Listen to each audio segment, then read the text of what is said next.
Hello student, मैं P Kumar, math teacher, motivator and गाइडलाइनर।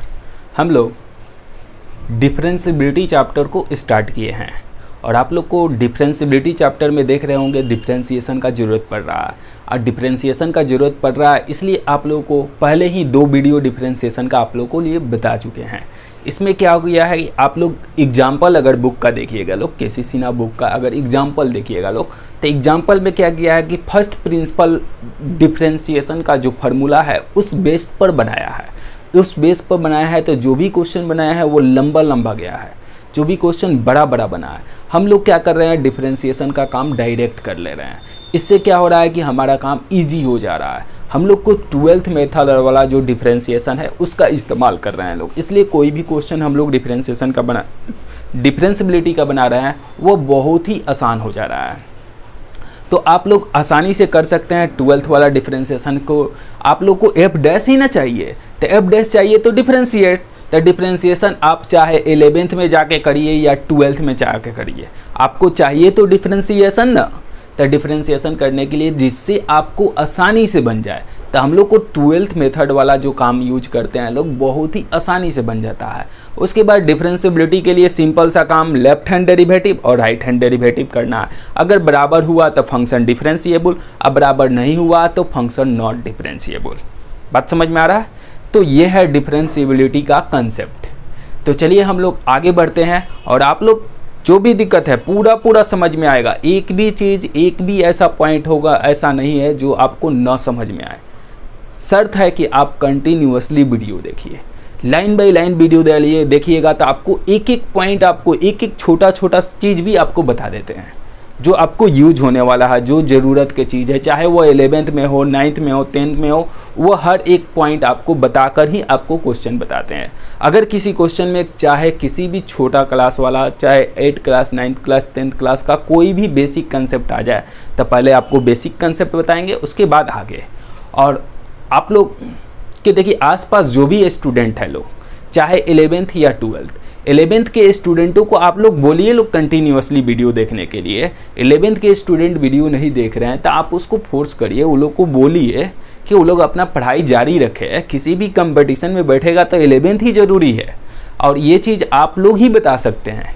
अभी तो हमारी से कंटेक्ट में है नहीं, आपके कंटेक्ट में जो भी स्टूडेंट है उन लोग को समझाइए कि 11th का ही बहुत ज़्यादा ज़रूरी सिलेबस है। किसी भी कंपटीशन में बैठेगा लोग तो 11th का बहुत ज़्यादा ज़रूरत पड़ता है। 11th का मोस्ट इम्पॉर्टेंट चैप्टर है किसी भी कंपटीशन के लिए। तो वो लोग को समझाइए लोग और कहिए लोग 11th वाला लोग जो भी स्टूडेंट है जो घूम रहा है लोग, मस्ती कर रहा है लोग, वो लोग को कहिए कि वो लोग पढ़ाई करे लोग। ज़्यादा देर का नहीं, डेली एक वीडियो आधा घंटा का तो देखना है, लगभग आधा घंटा का, लगभग आधा घंटा, मतलब कभी कभी थोड़ा ज़्यादा भी हो जाता है, थोड़ा कम भी हो जाता है, तो मैनेज करते हैं, ठीक है। तो एक दिन में लगभग एक वीडियो देखना है, तो उन लोग को बोलिए लोग कि आधा घंटा टाइम निकाले लोग और अपना काम करे लोग। कम से कम पूरा 24 घंटा तब मस्ती करिए रहा है लोग, कम से कम 1-1.5 घंटा 2 घंटा आप लोग पढ़ाई करने के लिए भी टाइम निकाल ले लें। और आप लोग भी और साथ में उस 11th वाला स्टूडेंट को भी बोलिए लोग, ठीक है। तो आपके कंटेक्ट में जो है उन लोग को भी बता दीजिए लोग और आप लोग तो पढ़िए लोग और साथ में आप लोग के आसपास जो भी है लोग उन लोगों को भी बोलिए कि आराम से पढ़े लो। पढ़ाई करना बहुत ज़रूरी चीज़ है। चलिए अब आज हम लोग आगे बढ़ते हैं। पिछला क्लास में आप लोग को 5 तक क्वेश्चन बता दिए थे, आज हम लोग 6 से आगे बढ़ना है। तो चलिए क्वेश्चन नंबर 6 देखते हैं लोग। देखिए क्वेश्चन नंबर 6 में हिंदी में जो दिया हुआ है वो थोड़ा सा मिस्टेक किया हुआ है, इसलिए इंग्लिश में देखिए लोग। इंग्लिश में सही दिया है, करा इफ बॉक्स एक्स दिया है। इस बॉक्स एक्स को आप लोग पढ़ते हैं, इस बॉक्स एक्स का नाम होता है, क्या नाम होता है? इसका नाम होता है ग्रेटेस्ट इंटीजर फंक्शन। हिंदी में बोले तो महत्तम पूर्णांक फलन। तो इसका नाम है ग्रेटेस्ट इंटीजर फंक्शन। बात समझ में है? महत्तम पूर्णांक फलन इस चीज़ का नाम है। इसके बारे में आपको बताएंगे इसका मतलब क्या होता है, ठीक है। अभी इस चीज़ के बारे में बताएंगे, पहले क्वेश्चन पढ़ लेते हैं। हाँ, फिर कह रहा है does not the integer part of x. हाँ, इंटीजर पार्ट ऑफ एक्स इसको बोल सकते हैं, ग्रेटेस्ट इंटीजर फंक्शन या इंटीजर पार्ट ऑफ एक्स भी बोल सकते हैं, ठीक है। Find the left hand derivative, क्या चाहिए इसको, लेफ्ट हैंड डेरिवेटिव चाहिए, किस पर, ऑफ एफ एक्स का मान दे दिया है,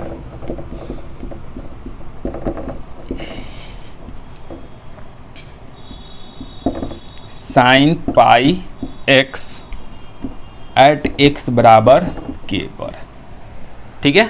वेयर के इज एन इंटीजर है, के क्या है, वेयर के इज इंटीजर, ठीक है ना, जहाँ के कोई इंटीजर है, इंटीजर मतलब तो जानते हैं लोग ना, 0 plus minus 1 plus minus 2 plus minus 3 plus minus 4 dot dot dot को इंटीजर बोलते हैं।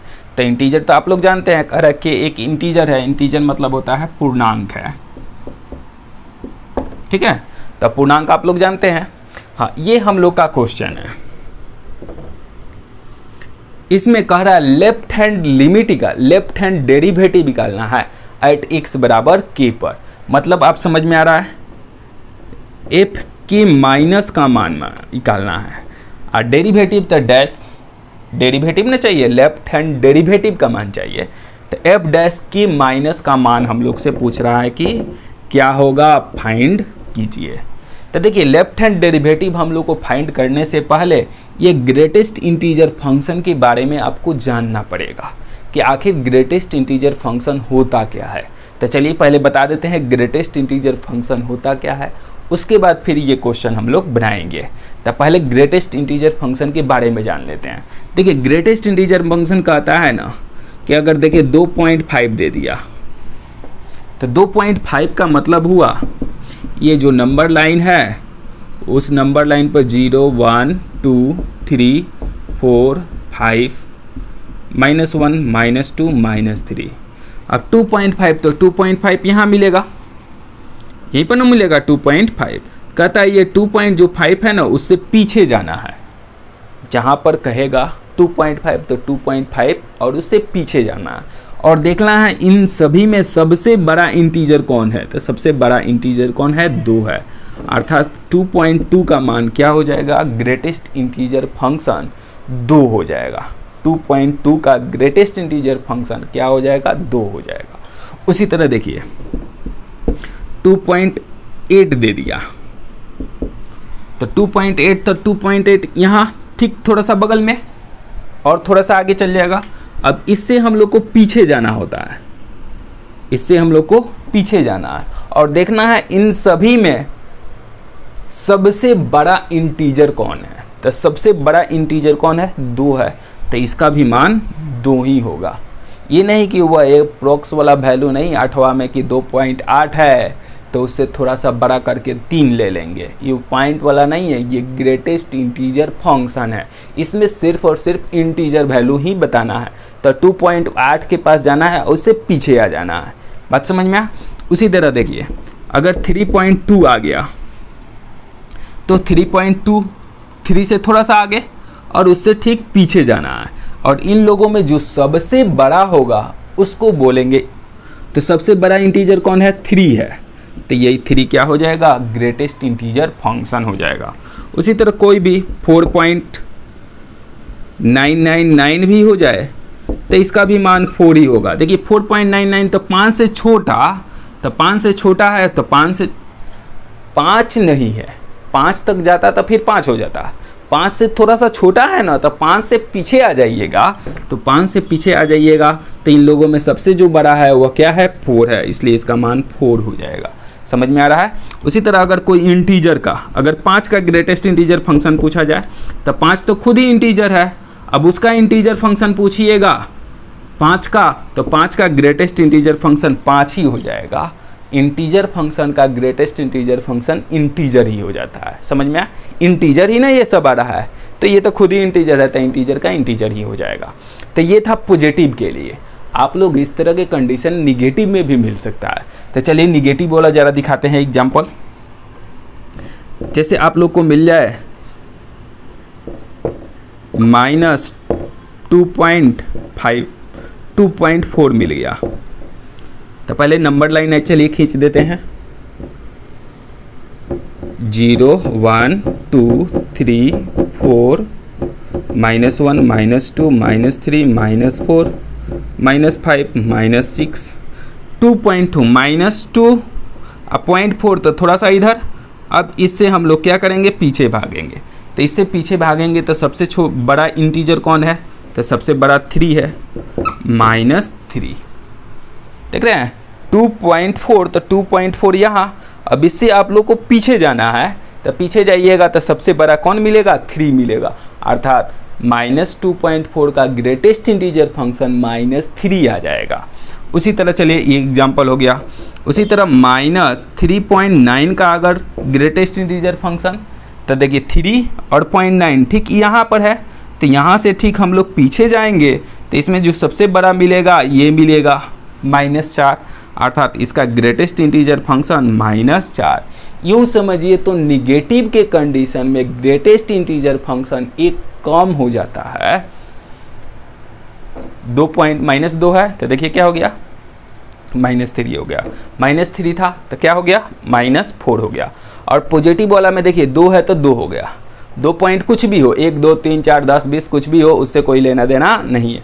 2 पॉइंट है ना तो 2, 2 पॉइंट है ना तो 2, 3 पॉइंट है ना तो 3, 4 पॉइंट है ना तो 4, 5 पॉइंट है ना तो 5। लेकिन निगेटिव के कंडीशन में एक कम हो जाता है। हाँ, कम मतलब ये नहीं कि -3 है तो ज़्यादा ही, कम ही हुआ। हम निगेटिव के कंडीशन है ना, तो -2 पॉइंट है तो एक कम हो जाएगा तो -3 तो एक कम हो जाएगा तो 4। इसी तरह निगेटिव के कंडीशन में जब भी आता है तो एक कम हो जाता है। तो ग्रेटेस्ट इंटीजर फंक्शन, आप लोग बात समझ में आया आप लोग को, ये पॉजिटिव के लिए और ये निगेटिव के लिए। ये ग्रेटेस्ट इंटीजर फंक्शन हम लोग का क्वेश्चन में यूज है। अब हम लोग क्वेश्चन जब बनाएंगे तो इस ग्रेटेस्ट इंटीजर फंक्शन का ज़रूरत पड़ेगा। निगेटिव वाला है तो एक कम कर देंगे, अब पॉजिटिव वाला है तो डायरेक्ट हम लोग इंटीजर ले लेंगे। तो हम लोग किस पर निकालना है, लेफ्ट हैंड लिमिट निकालना है। तो लेफ्ट हैंड लिमिट के लिए क्या होगा, निगेटिव वाला का जरूरत पड़ेगा। बात समझ में आया। तो जब भी ये तो अभी को फर्स्ट बार जरूरत पड़ा, आप लोग को आगे भी चलिएगा लोग तो बहुत सारा चैप्टर में ज़रूरत पड़ेगा ग्रेटेस्ट इंटीजर फंक्शन को। तो ये नहीं कि बार बार हम ग्रेटेस्ट इंटीजर फंक्शन जब आए तो आपको समझाए, ठीक है। फिर मैक्सिमम मिनिमम चलिएगा, टेंजेंट नंबर चलिएगा, तो ये ग्रेटेस्ट इंटीजर फंक्शन का ज़रूरत पड़ेगा। तो इस बात को आप लोग अच्छा से याद रखिएगा, इस पॉइंट को नोट कर लीजिएगा लोग, आगे भी ज़रूरत पड़ेगा। अभी आप लोग को मैक्सिमम मिनिमम में ज़रूरत पड़ेगा, टेंजेंट नंबर में ज़रूरत पड़ेगा, फिर आगे बढ़ जाइएगा पार्ट 2 में। तो पार्ट 2 में जाइएगा तो इंटीग्रेशन में भी ये ग्रेटेस्ट इंटीजर फंक्शन का ज़रूरत है। तो इसलिए ये ग्रेटेस्ट इंटीजर का फंक्शन का जो कंसेप्ट है उसको आप लोग अच्छा से ध्यान से देख लीजिए और हमेशा के लिए याद कर लीजिए। चलिए इस चीज़ को नोट कर लीजिए, ग्रेटेस्ट इंटीजर फंक्शन। तो इस क्वेश्चन को अभी बताएंगे, पहले केवल ग्रेटेस्ट इंटीजर फंक्शन ही नोट कर लीजिएगा, मतलब ये वाला और ये वाला ही नोट करिए। हाँ, हेडिंग डाल लीजिएगा लोग, ग्रेटेस्ट इंटीजर फंक्शन, ठीक है। ये ग्रेटेस्ट इंटीजर फंक्शन हेडिंग डाल के ये एग्जाम्पल और ये एग्जाम्पल आप लोग नोट कर लीजिए। तो इसके बाद फिर आप लोग को ये क्वेश्चन आप लोगों को बताते हैं।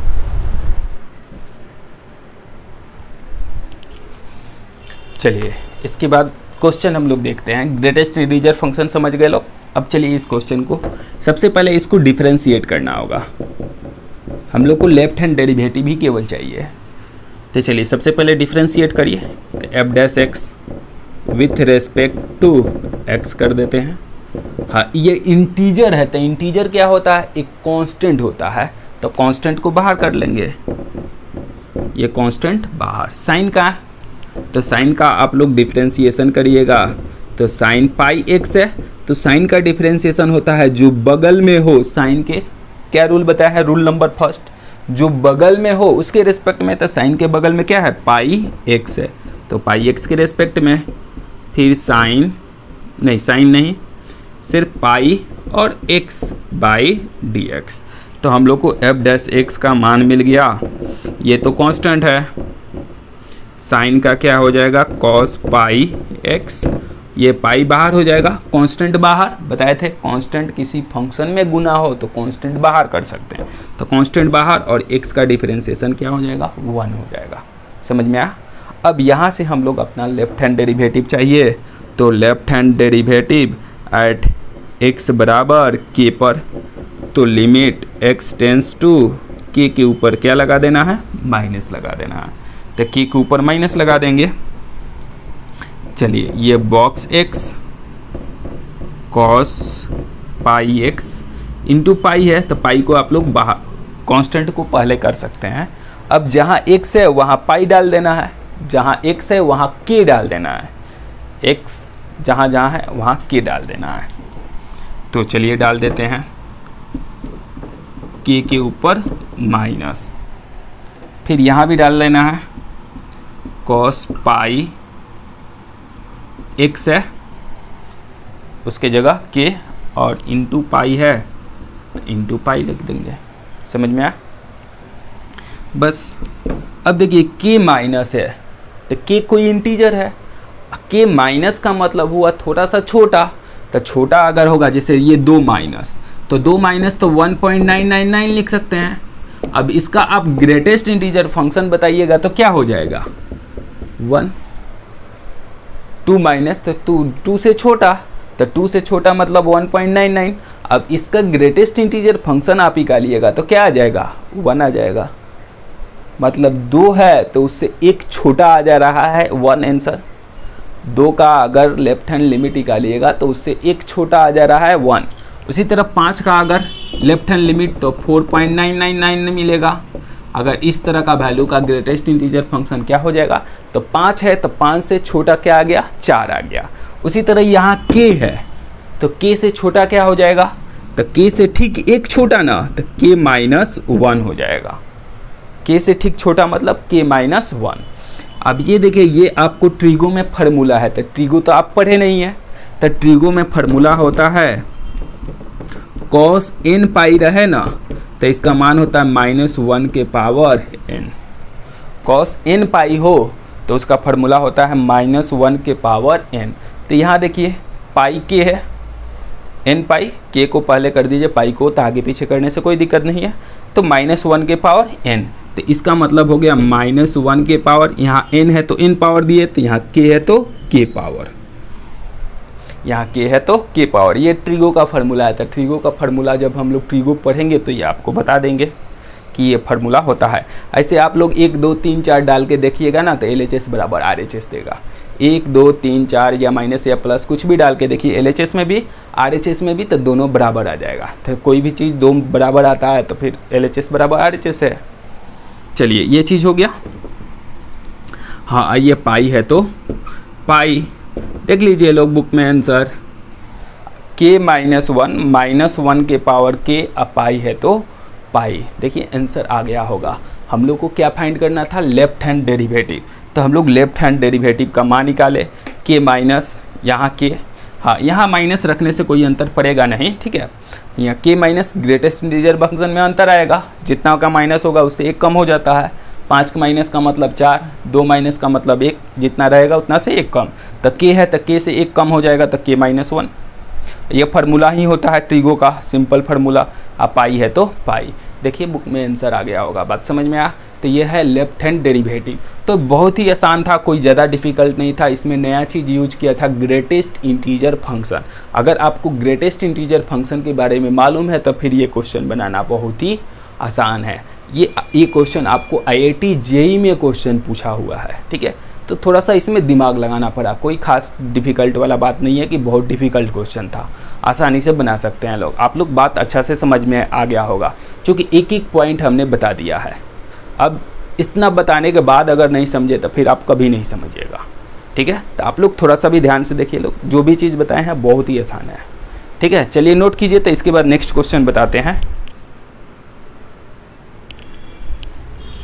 चलिए इसके बाद नेक्स्ट जो क्वेश्चन है उसको देखते हैं लोग। नेक्स्ट क्वेश्चन है 7 नंबर। 7 नंबर में f2 का मान दे दिया है 4 और f'2 का मान दे दिया है 1। तो कह रहा है देन फाइंड लिमिट x बराबर two x f2 minus 2fx बटा में x माइनस 2। इसका मान निकालना है, इसका मान फाइंड करना है। f2 का मान दे दिया है 4, f-2 का मान दे दिया है 1, तो देन फाइंड कर देना है इस वैल्यू को। ठीक है, तो इस वैल्यू को फाइंड करना है। तो देखिए यहाँ डालिएगा 2 तो 2f2, यहाँ डालिएगा तो 2f2, 2 - 2 0, यहाँ डालिएगा 2, 2 - 2 0। ये लिमिट के फॉर्म है, तो लिमिट के फॉर्म का 0/0 क्वेश्चन को लिमिट के माध्यम से ही सॉल्व करना पड़ेगा। तो देखिए हम लोग को डिफरेंशिएबिलिटी चाहिए, हम लोग को f(x) को f'(x) के रूप में कन्वर्ट करना है। तो लिमिट का जो कंडीशन दिया उसको हम लोग को डिफरेंशिएट करना होगा। तो डिफरेंशिएट, ये जो लिमिट है ना, उसको डिफरेंशिएट करने के माध्यम से इसको सॉल्व करना होगा। तो लिमिट को डिफरेंशिएट करने के लिए आप लोग को एक रूल याद रखना पड़ेगा जिसका नाम है L hospital rule. L hospital rule, इससे लिमिट का क्वेश्चन को सॉल्व किया जाता है। तो लिमिट का क्वेश्चन कह रहा है, लिमिट का क्वेश्चन उसी को सॉल्व कर सकते हैं जो 0/0 या ∞/∞ फॉर्म में हो। ऐसे ही या एल हॉस्पिटल रूल से सातों फॉर्म को सॉल्व किया जा सकता है, लेकिन बाकी के फॉर्म को कन्वर्ट करना पड़ता है, और ये दोनों फॉर्म में रहेगा तो डायरेक्ट आप वर्क करिएगा, काम हो जाएगा। तो इसमें एल हॉस्पिटल रूल का इस्तेमाल करना पड़ेगा। तो लिमिट का कोई भी क्वेश्चन एल हॉस्पिटल रूल के माध्यम से बना सकते हैं। एल हॉस्पिटल रूल आखिर होता क्या है, तो देखिए सिंपल सा आपको बताते हैं। एल हॉस्पिटल रूल में कहता है ना, डिफरेंशिएट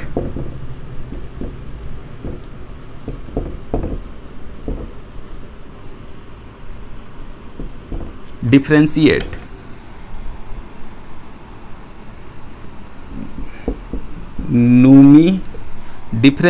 सेपरेटली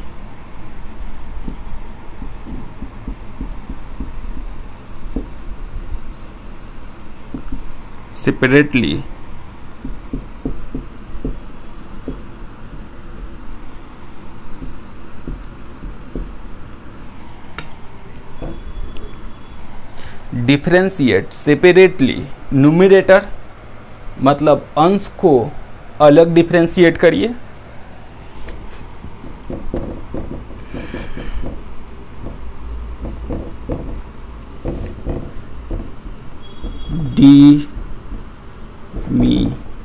डिनोमिनेटर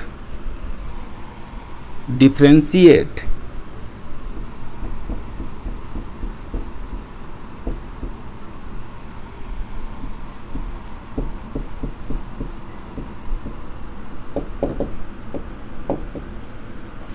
करा है क्या, अंश को सेपरेटली डिफरेंशिएट करिए और हर को सेपरेटली डिफरेंशिएट करिए। कब, जब 0/0 और ∞/∞ फॉर्म में रहेगा तब भी। अगर इसके अलावा दूसरा फॉर्म में है तो पहले उसको 0/0 या ∞/∞ के फॉर्म में कन्वर्ट करना पड़ता है। यह एल हॉस्पिटल रूल सिर्फ इसी दोनों फॉर्म के लिए ही यूज आप कर सकते हैं। तो इसी दोनों फॉर्म में, तो दोनों में ऊपर भी डिफरेंशिएट कर दीजिए, नीचे भी डिफरेंशिएट कर दीजिए। ऊपर वाला का मतलब क्या हुआ, अंश का अवकलन,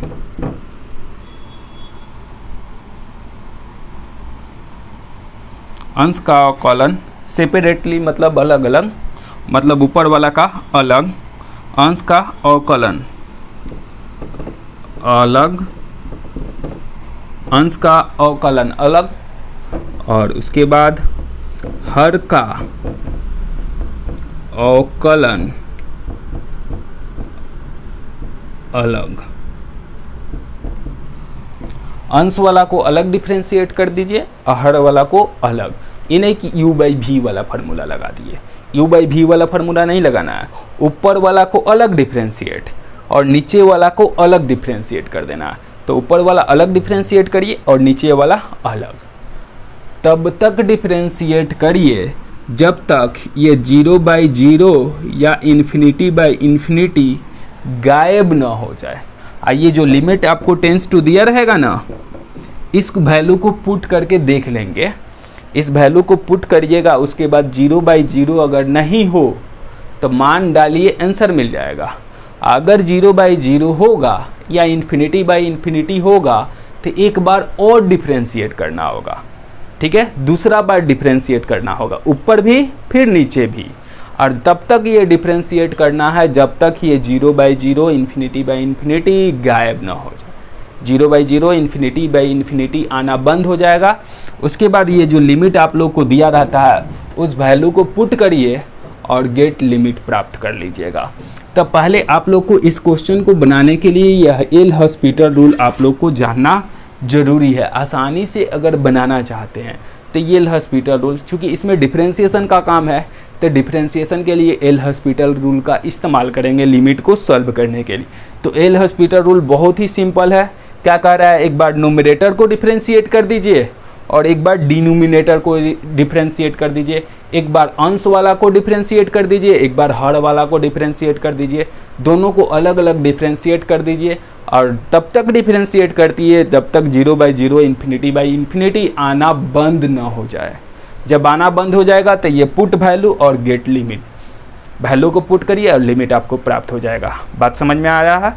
तो पहले आप लोग यह एल हॉस्पिटल रूल लिख लीजिए।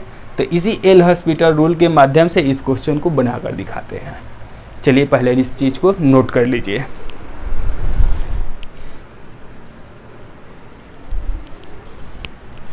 हाँ देखिए लोग, थोड़ा सा इसमें स्पेलिंग में सेपरेटली में PA होगा, RATELY, ठीक है। सेपरेटली का थोड़ा सा स्पेलिंग मिस्टेक हो गया था, उसको सुधार लीजिए लोग। सेपरेटली,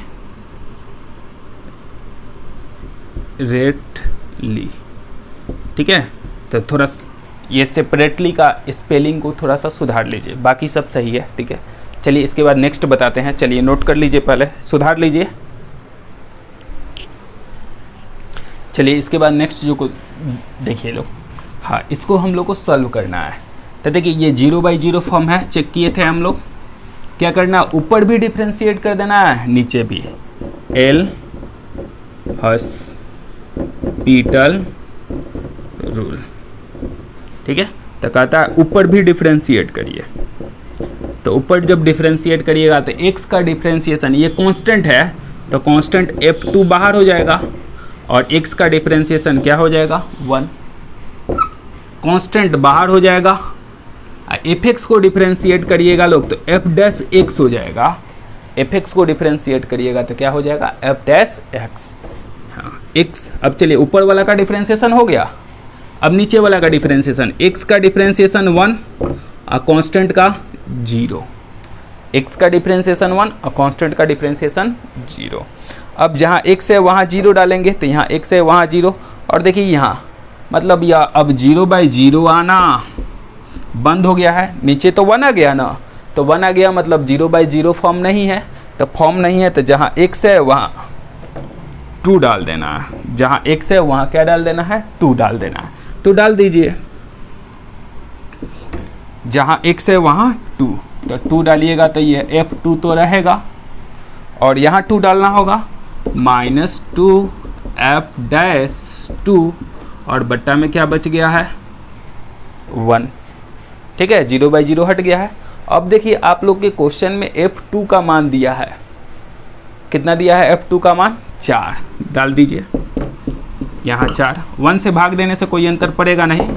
F'2 का मान, F'2 का मान देखिए दिया हुआ है 1, F'2 का मान 1, तो इसके बदला में क्या लिख देंगे, 1। तो 4 और 2 एकम 2 तो 2, तो 4 में से 2 घटेगा, देखिए आंसर आया होगा 2। तो ये क्वेश्चन कैसे बनाए, बात समझ में आया। तो इस क्वेश्चन में हम लोग एल हॉस्पिटल रूल का इस्तेमाल किए हैं।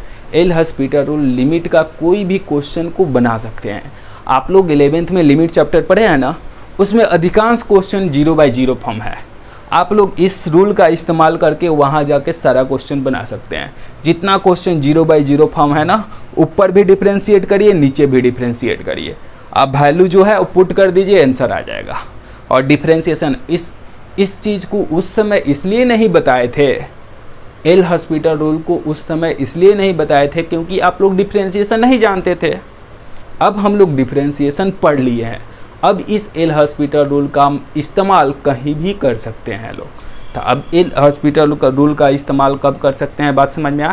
तो कभी भी किसी भी कंपटीशन में बैठिएगा ना, तो एल हॉस्पिटल के माध्यम से बहुत ही आसानी से कोई भी क्वेश्चन बना सकते हैं लोग। सिंपल सा, ऊपर डिफ्रेंशिएट, नीचे डिफ्रेंशिएशन, और जो वैल्यू दिया है उसको पुट कर देंगे। ठीक है, 0/0 नहीं है तो बस जो डालेंगे, जो मान आएगा वही आंसर हो जाएगा। और 0/0 आ गया तो फिर एक बार और डिफ्रेंशिएट कर दीजिए और फिर मान डालिए। एक बार करिए, 2 बार करिए, 3 बार करिए, वो 0/0 हट ही जाएगा। और जब हट जाएगा तो वैल्यू पुट करिए, गेट लिमिट प्राप्त करिए। तो ये था आप लोग को एल हॉस्पिटल रूल के माध्यम से क्वेश्चन नंबर 7 का सॉल्यूशन। समझ में आ? तो चलिए इस क्वेश्चन को भी आप लोग नोट कर लीजिए लोग, क्वेश्चन नंबर 7। चलिए इसके बाद नेक्स्ट क्वेश्चन, और इसके बाद नेक्स्ट क्वेश्चन देखते हैं लोग। क्वेश्चन नंबर 8, f(x) बराबर दिया हुआ है -x, x का square, x² minus x plus 1, x less than 0 है, x greater than equal to x less than 1, x greater than 1 करा। f(x) का मान एट x बराबर 0 और 1 दोनों पर अवकलनीयता जांच करना है कि डिफरेंशिएबल है कि नहीं है। कोई दिक्कत नहीं है, जिस तरह कंटिन्यूटी पर का क्वेश्चन बनाया है ना उसी तरह बनाना है। जो भी क्वेश्चन है उसको सबसे पहले डिफरेंशिएट कर दीजिए। f' का जरूरत है तो f' के लिए डिफरेंशिएट, x का डिफरेंशिएशन 1 होता है, अब माइनस है तो माइनस रह जाएगा। x² का डिफरेंशिएशन 2x, पावर गुना में, पावर में से एक कम। x² का डिफरेंशिएशन 2x, पावर गुना में, पावर में से एक कम तो 1। x का डिफरेंशिएशन 1 हो जाएगा, केवल कांस्टेंट है तो उसका 0। ये सब तो कंडीशन है, तो कंडीशन जैसे के तैसे है, x less than 0, 0 greater than x less than 1, x greater than 1। बात समझ में? चलिए अब इसमें क्या करेंगे हम लोग, लेफ्ट हैंड हाँ ले लेंगे। पहले चूज करिए किस पर चेक करना है हम लोग को, 0 के लिए चेक करते हैं। व्हेन x बराबर 0, left hand derivative at x बराबर 0, लिमिट x टेंस टू 0 के ऊपर माइनस लगा देंगे। 0 से छोटा तो क्या मान दिया है -1, तो -1 का लिमिट क्या हो जाएगा -1 ही। फिर right hand limit, right hand derivative जी हाँ, right hand derivative at x बराबर 0 पर, तो लिमिट x टेंस टू 0 के ऊपर प्लस, तो 0 से बड़ा, 0 से छोटा था 0 से बड़ा, तो इसके लिए क्या दिया हुआ है 2x दिया हुआ है। 2x जहाँ x होगा वहाँ 0, तो 2 × 0 तो रिजल्ट क्या आ गया 0। तो लेफ्ट हैंड डेरिवेटिव का मान -1 और राइट हैंड डेरिवेटिव का मान 0 क्या बराबर है, नहीं है। तो left hand derivative not equal to right hand derivative, left hand derivative और राइट हैंड डेरिवेटिव आपस में बराबर नहीं है, इसलिए फंक्शन क्या होगा, f(x) is not differentiable eight x बराबर 0। तो 0 पर फंक्शन डिफरेंशिएबल नहीं है। अभी एक 1 पर भी चेक करना है, तो चलिए यहाँ जगह है 1 पर भी चेक करके दिखा देते हैं कि फंक्शन हमारा डिफरेंशिएबल है कि नहीं है। तो 1 पर चेक करने के लिए पहले लिखेंगे व्हेन x बराबर 1, तो left hand derivative at x बराबर 1, लिमिट x टेंस टू 1 के ऊपर क्या लगा देंगे माइनस लगा देंगे, 1 से छोटा। हाँ तो 1 के पास जाएंगे और बोलेंगे 1 से छोटा कौन x, तो इसके लिए क्या दिया हुआ है 2x, तो डाल देंगे यहाँ 2x, जहाँ x है वहाँ 1, तो 2 × 1 करेंगे तो मान क्या आ जाएगा 2। फिर राइट हैंड डेरिवेटिव, तो लिमिट एट x बराबर 1 के ऊपर क्या कर देंगे प्लस, 1 से बड़ा, तो क्या दिया हुआ है 2x - 1, तो 2x - 1 जहाँ x है वहाँ 1, तो डाल देंगे तो 2 × 1 और -1, तो 2 एकम 2, 2 में से 1 घटेगा तो 1, तो एक 2 आ गया। लेफ्ट हैंड डेरिवेटिव और राइट हैंड डेरिवेटिव ये दोनों आपस में बराबर नहीं है। एक का मान 2 आया, दूसरे का मान हम लोग को 1 आ गया, तो ये दोनों भी आपस में बराबर नहीं है। तब बराबर नहीं है इसलिए f(x) is not differentiable eight x बराबर 0 भी और 1 भी। 0 पर भी डिफरेंशिएबल नहीं है और ये सॉल्व किए 1 पर, तो 1 पर भी डिफरेंशिएबल नहीं है। तो बोल दें कि ये दिया हुआ फंक्शन न तो 0 पर डिफरेंशिएबल है और न ही 1 पर डिफरेंशिएबल है, दोनों में किसी पर डिफरेंशिएबल नहीं है। बात समझ में आया आप लोग को? तो देखिए ये बहुत ही सिंपल है, इसमें क्या करना है, सिर्फ डिफरेंशिएट कर देना है। डिफरेंशिएट कर दे रहे हैं तो f(x) हो जा रहा है, f(x) हो जा रहा है तो फिर वही कंटिन्यूटी वाला ही काम, लेफ्ट हैंड डेरिवेटिव, वहाँ लेफ्ट हैंड लिमिट बोलते थे, यहाँ लेफ्ट हैंड डेरिवेटिव बोलते हैं, वहाँ राइट हैंड लिमिट बोलते थे, यहाँ राइट हैंड डेरिवेटिव बोलते हैं। अगर दोनों आपस में बराबर है तो डिफरेंशिएबल, बराबर नहीं है तो नॉट डिफरेंशिएबल। तो कंसेप्ट वही है कंटिन्यूटी वाला। जो लोग कंटिन्यूटी पढ़े होंगे वो लोग को लग रहा होगा कि ये भी चीज़ सेम ही है, सिर्फ अंतर एक है कि इसमें डिफरेंशिएट करके जांच करना पड़ता है। बात समझ में आया? तो चलिए आज का क्लास बस यहीं पर रहने देते हैं। बाकी का जो 2 क्वेश्चन और इसके बाद ऑब्जेक्टिव भी है 2-3 क्वेश्चन, तो आगे का ऑब्जेक्टिव और क्वेश्चन दोनों नेक्स्ट वीडियो में आपको डालेंगे। ऑब्जेक्टिव भी डाल देंगे और बाकी के जो 2 क्वेश्चन बच गया है उसको भी डाल देंगे। ठीक है, तो आज के क्लास बस यहीं पर रहने देते हैं और फिर मिलते हैं। आप लोग को पढ़ाई अच्छा लग रहा है, बेहतर लग रहा है तो अपने दोस्तों को ज़रूर शेयर करिए लोग। ठीक है, तो चलिए हम लोग फिर मिलते हैं नेक्स्ट वीडियो में और आगे के क्वेश्चन के साथ। चलिए ठीक है, तो आज रहने देते हैं यहीं पर।